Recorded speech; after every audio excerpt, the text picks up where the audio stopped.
Hey, what's going on, everybody? Welcome back to my YouTube channel. Thanks for tuning in again. I really appreciate it. Make sure to hit that subscribe button and don't forget to turn on the notification bell for more videos like this. Without further ado, let's jump straight to today's video, guys. All right, guys, check this out. All right, I'm gonna keep you updated on what's going on the farm right now. All right, so you guys know I'm building a house for my workers so they have a place to stay permanently, to give them the strength and courage to continue to carry out all of these farming activities that I got going on my farm. The activities has been put on pause because, you know, I'm not trying to get into the whole background story or where we got here today. So if you don't know what's going on and keeping you updated or up to speed to what's happening, I'm gonna recommend you go watch one of these videos that I'm gonna link up here, where it talks about what happened and how we got here. So if you've been keeping up with the content, so you already know what time it is. All right, so pretty much what's going on here on the farm is that, you know, from a last video I shared with you guys that they have reached a foundation portion of the construction. So now they have elevated, so they're now working on elevation. Elevation is pretty much done. It's pretty much done, as you can see from the videos. So guys, I'm looking forward till this is really complete, but I just figured that I will share this with you so you have an idea what to expect and how much money it will cost. At this point, I'm not 100% sure how much I have spent so far. I may have a clear idea, but I would like to do a video at the end to tell you how much money it has cost to build this one bedroom house in my farm. All right, so there are also multiple things that needs to happen here throughout this project. So this project is being financed by myself because I don't really have anybody supporting me financially like that. So I have to do everything on my own, and that is the struggle of being a small farmer in Congo, right? Because we don't get government supports to build these infrastructures within our lands or anything like that. So like the next process will probably have to be now start working on getting the equipment on the farm. So pretty much you guys know, every time I have to hire a tractor if I need, you know, land clearing or to plow the land or things like that. But I'm gonna get to a point where I will need to be independent even when it comes down to tools needed for farming activities. All right, but because we're not there yet, I'm not gonna stress it so much, but we're just going to work with what we have available to us. You guys, you know, building is something that really takes courage, effort, and a lot of patience. I promise you, you guys have it in you. But before I started construction, I was a little bit nervous because, you know, from all of the stories that we heard from people, that if you're working with people in the Congo or in Africa in particular, that people will take advantage of you. Your thing will, you know, your construction will probably not get done, or they will overcharge you, all of this crazy stuff that we've heard, right? Some of it might be true, but not entirely. All right, so my personal experience building since I've started, it has been for the most part positive. I think you just have to pick your team wisely, the people that you're working with. I mean, if you have a good working relationship with them, I'm sure they will help you 100% and they will support your ideas. Because a lot of times the problems that we'll run into is not having someone loyal to you and caring to actually create the work in your image. You know what I'm saying? So like the way I do it, I maintain contact and communication. I wouldn't say 24/7, but so much so that you will feel annoyed. All right, and I warn them. I warn people. I'm like, listen, man, the way I want certain things done, you will just have to deliver it to me. So if you don't want me calling your phone all the time, texting you and doing all of this stuff, you just have to do things the way I want it to be done. All right, so if I asked you to do something and I was expecting to get one results, but then I got another. I mean, not only that you owe me some explanation, but you know I will want to find out, and I'll be as aggressive as I can possibly be. All right. And another thing also, like when you're working with people and you're unable to be in Congo, like right now it's my case, I'm here in the US. There are just so many things that I gotta handle from here that I can't go to Congo right now.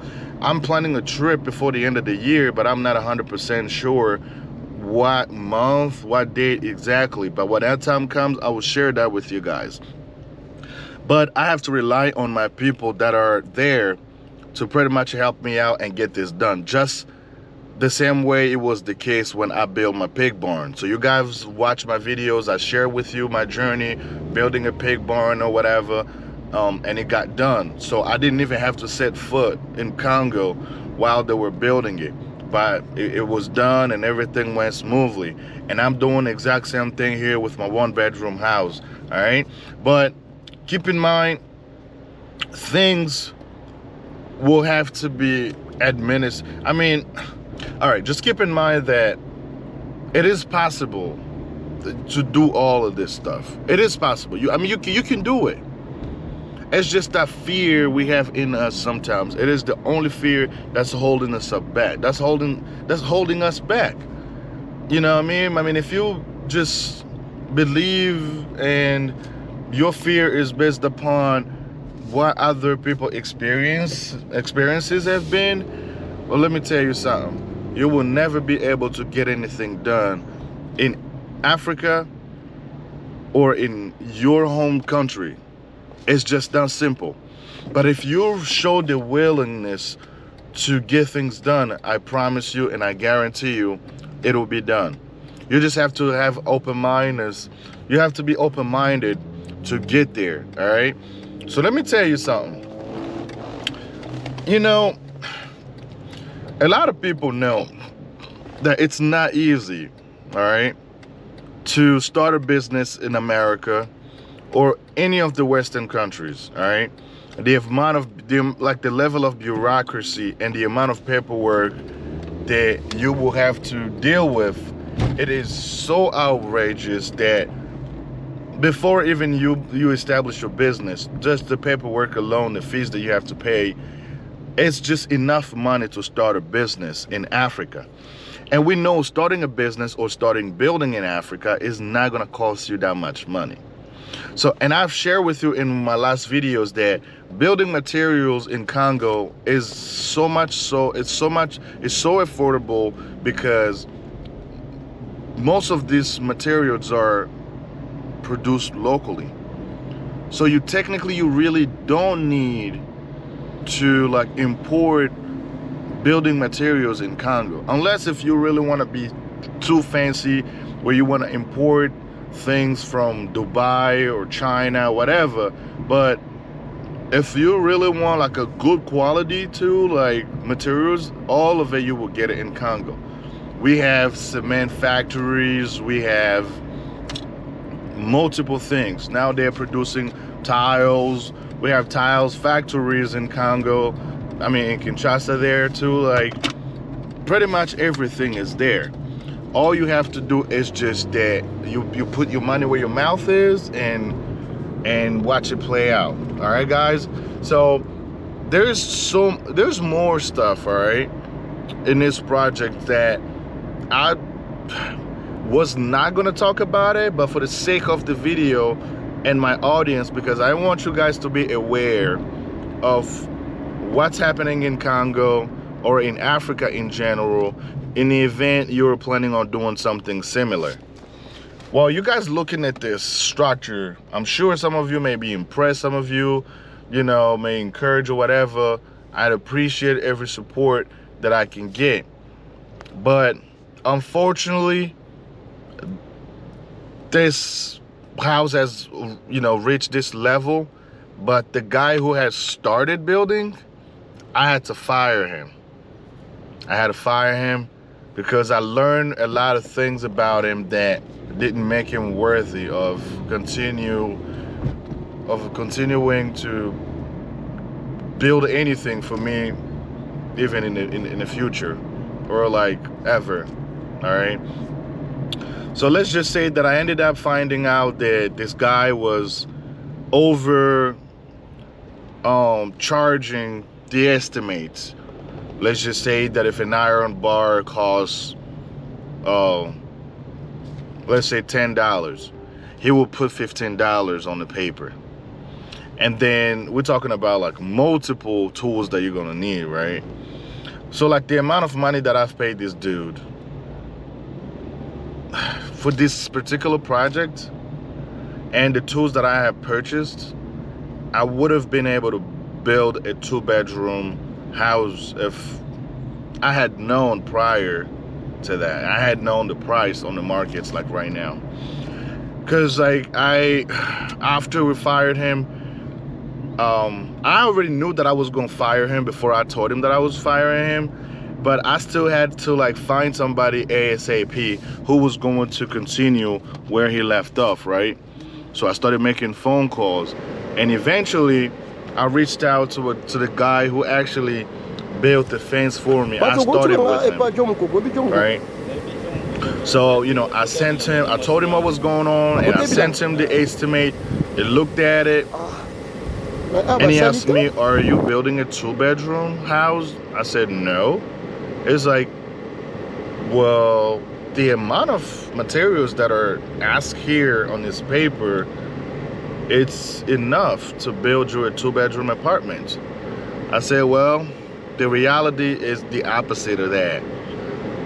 I said, well, why don't you, you know, go down there and, you know, you'll be accompanied with by one of my guys and just go see it for yourself, all right? So he went down there with my brother and the guy that films, my cameraman or whatever. So all three of them went down there. He saw it. He called me around on the spot. It's like, these guys are, they're really opportunists, man. It's just like, they don't deserve to do any work for you, like moving forward, like ever. I was like, all right, cool. I can't blame that on anybody, but I feel like the lack of, I'd say, I don't know. Like it all came down to this level because I'd say laziness. So I can't rely on my cameraman so much because he's just there to film. Is there to grab footage and send me so I know where they are and how the day has been. And he also tells me certain things that I didn't know what was going on the farm, right? But I kind of blame my brother a little bit, but not so much because, yeah, I get it. He has a family to look after. You know, he's got a wife, he's got kids or whatever. But like on the days that we talk and I ask you for a favor that, hey, you go down there and see what's going on. And sometimes I'll send him a little something so he has the transportation so he won't say that, oh, I don't have no money to go down there, right? I did that. And then my brother some days he will show up, some days he will not. And what started happening was they will call my brother ahead of time. Let's just say I had already sent the money. And then my brother and this dude, they will go to the shop or to whatever shop where the material is supposed to be purchased from. They will give the money of the amount of products, things that they need out of the store, right? And then my brother will come back. And I always told my brother, do not let them get anything out of the store without you being present. And we've had this discussion multiple times. And I was always under the impression that my brother was doing that since I started building the pig barn. But even then, sometimes he wasn't even doing it. He got so comfortable with them that he trusted them so much. And he would just go down there, give the money, and just let them make a withdrawal of the materials, right? And then this time around, because I was a little more aggressive and I talked to my guy, they went down there, right? They actually, he started investigating a lot of the things that were happening there. And then he found out that even the estimate, so he took pictures of every single estimate that they have given me. The good thing is that every time they send it to me, I keep it on my phone and I make sure that when they asked for it, I'll just, you know, bring it up. They didn't realize that I was keeping track. I was keeping records of all of the estimates that they have done, because I wanted everything done on the paper. And then eventually my guy went down there, started asking prices of certain things that were like of things that were on the estimate. I was shocked. Some of them were half the price, you know, and they exaggerated the materials so much. So I'm like, man. So remind you, when I say I fired this guy actually resigned before I even had a chance to fire him, because he knew he had done something wrong that could have gotten him in jail, but not that I was gonna do it, right? But you know, he had a feeling, because we started asking all these questions, and the guys went down there to grab everything from him, they brought it back to the farm, and long story short, I started working with another guy. So you guys stick around to the next video. I'll share with you, you'll see, you know, what it looks like, and how far they have gotten, you know, with the constructions and everything. So I talked to the guy, I called him on the phone, we had a conversation. I'm like, dude, listen, we know each other now. It just sucks that we're separating in bad terms, where you needed to leave without finishing the job. That's not what I really wanted for us, but sometimes things must happen so we can all learn a lesson, right? And I told him, I said, listen, in the future, you are, I'd say, the engineer. You're the one that they hired to do the job. Anybody around you should never, like, ever influence your ideas, should never influence your integrity, all right? You had only one job. You had the duty to report to me with sincerity and honesty, but you failed to do that. You listened to people around you. You listened to what they were telling you. You listen to them when they ask you to jack up certain prices on materials, so you end up making more money, all right? Bruh, what is you doing, dog? Excuse my language. Anyways, well, what I was saying is, you know, yeah, so I had a little chat with him. The guy, it was apologetic, sorta. But I'm like, all right, I'm not here to question you, who asked you to do what, but here's your money, take it. You already done your part. I paid you for the amount of work you've put in so far. Good luck to you. I'll see you next time. All right, so that's the end of it. But, you know, that being said, I'm at a much better place. Things are moving slow, things are moving smoothly. Is that going to discourage me or keep me from doing anything similar in the near future? Absolutely not. I know you guys, I've shared with you that I was planning on, you know, starting real estate or whatever. Well, I started building a 1-bedroom apartment somewhere in Kinkola, in one of my residential houses that I purchased a while back, all right? So I already started working on one, because I promised myself that the next time I go to Congo, I will never spend money at someone else's apartments, all right? I will just have to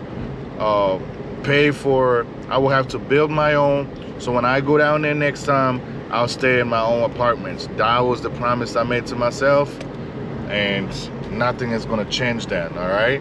But it's not the time yet. I'm not gonna share that with you yet. When that time comes, I'll keep you guys updated. But just know that it's already happening, and it's almost complete. When it's complete, I'll share that with you. Maybe you have a friend, family members that you know who's planning on spending, you know, a couple of weeks, or, you know, spending vacation in Kinshasa. If they're interested in staying in Kinkola area, hit me up. I'll give you the coordinates, and you guys can just stay there, all right? So that's how we support each other. So that's that. All right, guys, so thank you guys so much for tuning in. I really appreciate it. I just wanted to keep you updated on where we are with the construction. Please keep those alerts turned on. I will come back here to show you what's happening next. All right, so make sure to hit the like button, subscribe to the YouTube channel. Until the next one, I'll see you guys soon. Peace out. Have a fantastic rest of your week.